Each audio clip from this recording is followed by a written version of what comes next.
여러분 안녕하세요. 상식을 만들어가는 정치화법 변준환입니다. 선생님이 수업 시간에 한번 언급을 했듯이 우리 선거 결과 분석 파트는 조금 여러분들이 까다롭게 느껴질 만한 파트이기 때문에 영상으로 찍어서 다시 올려준다고 얘기했죠. 그래서 선생님이 제시했던 학습지에 나와 있는 선거 결과 분석을 다시 한번 강의로 제공하도록 하겠습니다. 여러분 학습지 번호의 17번 4페이지 보시면 되고요. 탐구활동 갑국의 선거 결과 분석 다시 정리하겠습니다. 이런 그림이 나와 있는 페이지 보시면 돼요. 자, 우리 이 그림 하나 왼쪽에는 선거 득표율이 나와 있고요. 오른쪽에는 의석수가 나와 있는데 이 자료를 활용해서 아래 나와 있는 문제들을 한번 풀어보도록 하겠습니다. 첫 번째, 갑국이 채택한 선거구제부터 먼저 보도록 할게요. 자, 우리가 배웠던 선거구제는 크게 두 개로 구분할 수 있었습니다. 하나의 선거구에서 대표자를 몇 명을 뽑느냐를 기준으로 소선거구제와 중대선거구제로 구분을 할 수 있었죠. 자, 그럼 여러분들이 실제로 정치화법 문제에서 이 선거 문제가 나왔다. 그리고 그 문제에서 선거구제를 묻고 있다. 자, 이런 경우에 여러분들이 확인하셔야 되는 건 뭐냐면 선거구의 수와 그 다음에 의석수의 합을 비교하는 겁니다. 자, 그럼 먼저 얘부터 우리가 적어보고 이 문제에 적용해 볼게요. 자, 소선거구제 같은 경우에는 하나의 선거구에서 한 명의 대표를 뽑게 되어 있어요. 자, 그러면 선거구 수와 의석수의 합이 어떻게 되어야 할까요? 같아야겠죠. 하나의 선거구에서 한 명의 의원이 나오게 되기 때문에 10개의 선거구에서 선거를 진행하면 10개의 의석수가 나와야겠죠.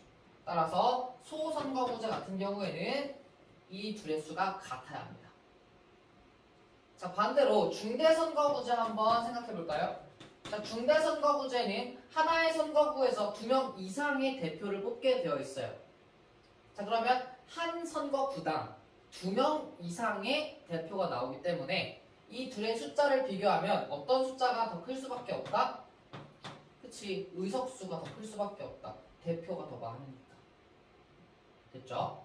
자, 그러면 우리가 이 내용을 가지고 이 각국의 선거 결과에 적용해 보겠습니다.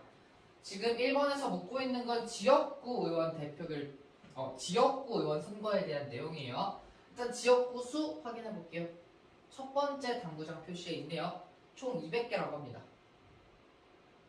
자, 이번에 지역구 의석 수의 총합 보겠습니다. 이쪽에 나와 있죠? 자, 다 더해 볼게요. 120, 79, 1 다 더해 볼게요. 더하면 총 200석이 나오는 거 확인할 수 있습니다. 즉, 지역구의 수와 의석수의 합이 같다라는 거 확인했어요. 그러면 한 선거구당 대표를 몇 명 뽑은 것이다? 한 명 뽑은 것이다. 따라서 두 개의 숫자가 같은 경우 무슨 선거구제다? 소선거구제다. 이렇게 정리하실 수 있습니다. 됐죠? 자, 이번에는 그 앞에 나와 있는 대표 결정 방식에 대해서 한번 분석을 시도해 보겠습니다. 자, 우리가 문제에서 대표 결정 방식을 묻는다 하면 여러분들은 크게 두 개로 일단 생각하셔야 돼요. 다수대표제와 비례대표제. 그리고 문제에서 조금 더 깊이 묻게 된다 하면 다수대표제를 상대다수대표제와 절대다수대표제로 구분을 해야겠죠. 자, 우리는 일단 이 두 개로 구분을 하고 한번 접근해 보겠습니다. 자, 이거 두 개를 구분할 때 여러분들이 어떤 식으로 이 둘의 차이점을 파악해야 하냐? 비례대표제를 먼저 생각해 보시면 돼요. 자, 비례대표제는요, 정당의 득표율에 따라서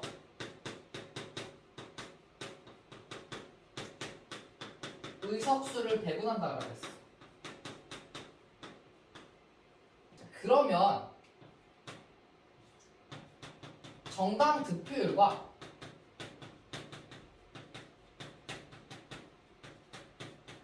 의석률을 비교했을 때 차이가 거의 나지 않겠죠. 왜? 그 득표율만큼 의석을 줬으니까. 둘의 수치가 큰 차이가 나서는 안 될 거예요. 그럼 만약에 큰 차이가 보인다? 그러면 비례대표제는 아닐 거라는 거지. 그렇죠? 이 내용 가지고 한번 갖고 결과에 대입시켜 보겠습니다. 자, 이번엔 어디 볼 거냐면요. 첫 번째 원형 그림과 원형 그래프와 오른쪽에 첫 번째 박스를 볼 겁니다. 자, 먼저 첫 번째 이 원형 그래프 보시면 A당, B당, C당, D당이 전국적으로 지지받은 정도를 나타내고 있어요. 각각 정당의 득표율을 보여주고 있습니다. 그러면 지역구 의원 선거에서 A당은 48%, B당 26%, C당 22%, D당 3%라는 거 확인할 수 있죠. 자, 이번에는 의석률을 한번 계산해 보도록 하겠습니다. 자, 이 표를 가지고 각각의 정당이 전체 의석수 중에 몇 석을 가져갔는지, 몇 퍼센트를 가져갔는지 계산해 볼게요. 자, 먼저 A당은 200석 중에 120석 가져갔어요. 자, 그러면 100석으로 환산했을 때 절반이니까 60석 가져간 거죠. 따라서 60%의 의석률을 차지했다라고 쓸 수 있을 거고요.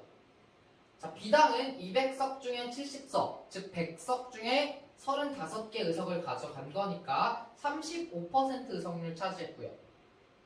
자, C당 4.5%, D당 0.5%, 기타당 0%라는 것까지 여러분이 계산할 수 있을 겁니다. 됐죠? 자, 그러면 이제 이 부분 적용할 거야. 정당 득표율과 의석률의 차이가 잘 나지 않는지, 많이 나는지 이거를 우리가 확인해야겠지. 자, A당부터 보겠습니다. A당의 정당 득표율은 48%입니다. 반면 A당의 의석률은요, 지역구 의석률은요, 60%죠. 무려 12%가 더 큽니다.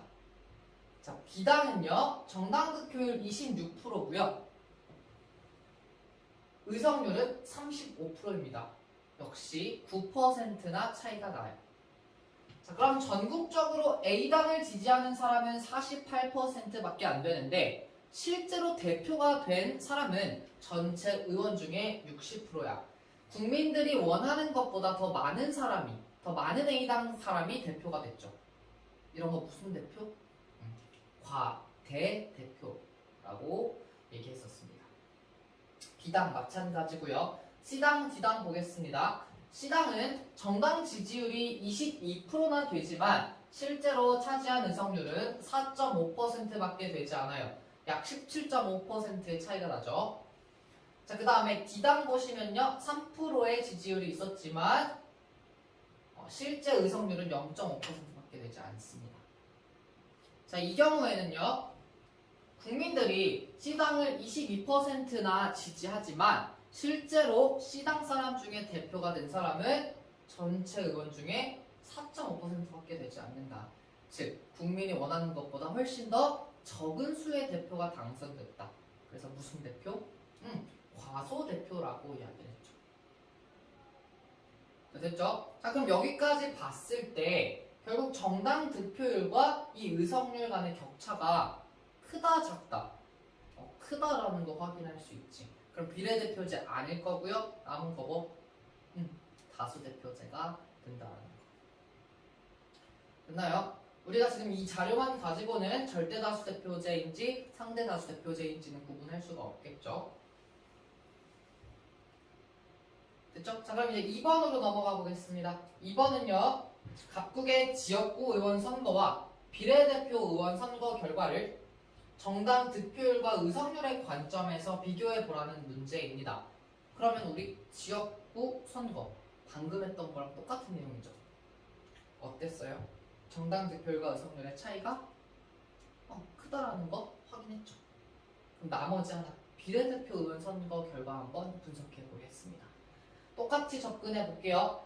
비례대표 의원 선거의 결과는 각각의 자료의 오른쪽에 제시되어 있습니다. 먼저 정당 득표율부터 봅시다. A당 43%, B당 34%, C당 17%, D당 4%네요.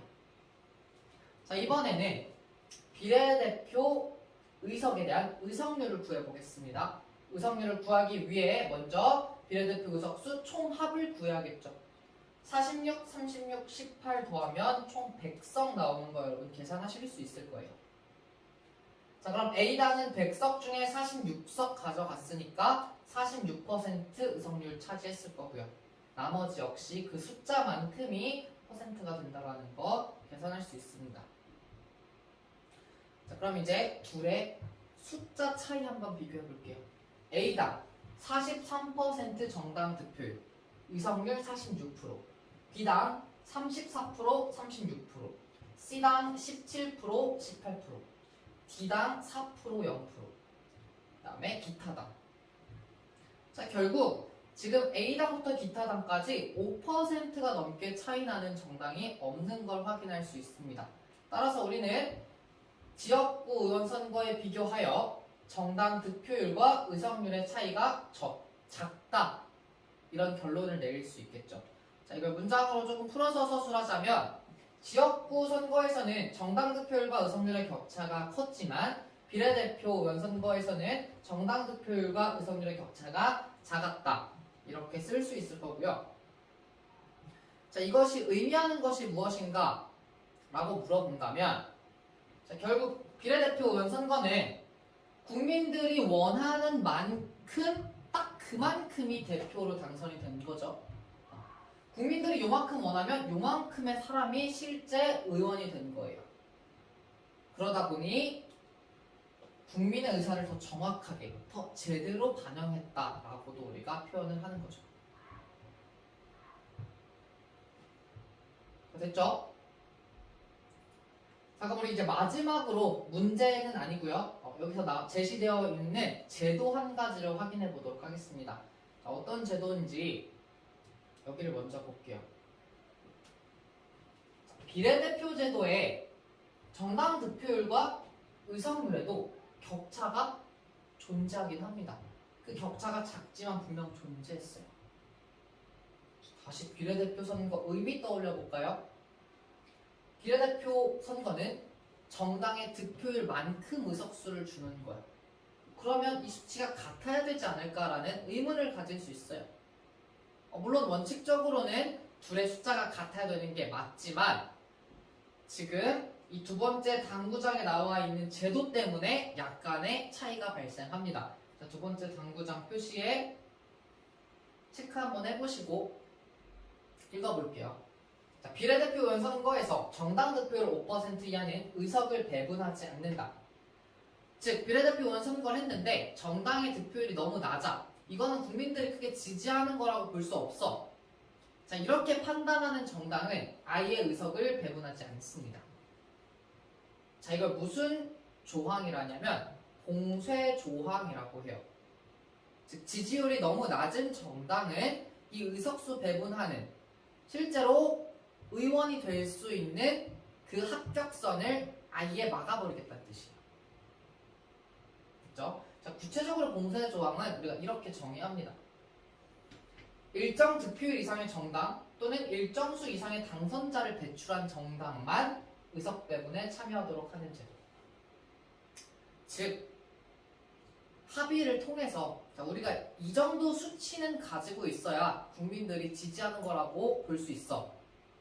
자, 그런 기준을 만들어 놓고요. 그 기준을 넘은 정당한테만 의석을 배분해 주겠다는 뜻입니다. 자, 이 제도를 왜 만들어 놨냐면 이런 문제를 방지하기 위해서야. 예를 들어 1%의 정당 지지율을 가진 정당들이 엄청 많이 나왔어요. 그래서 한 1%씩의 득표율을 가진 정당들에게 모두 의석수를 다 배분을 해줍니다.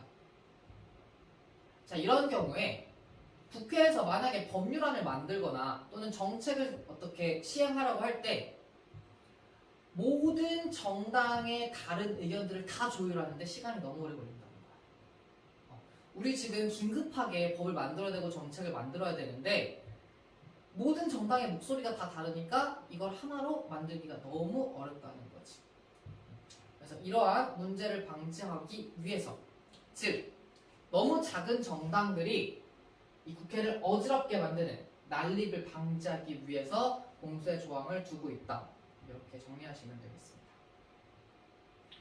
됐죠? 따라서 그래서 지금 5%가 안 되는 D당 그리고 기타 당들이 의석수를 배분받지 못했기 때문에 나머지 A당, B당, C당에게 그 의석수가 조금씩 넘어가서 퍼센트의 차이가 약간 나게 되는 것이다. 이렇게 여러분들 이해하실 수 있습니다.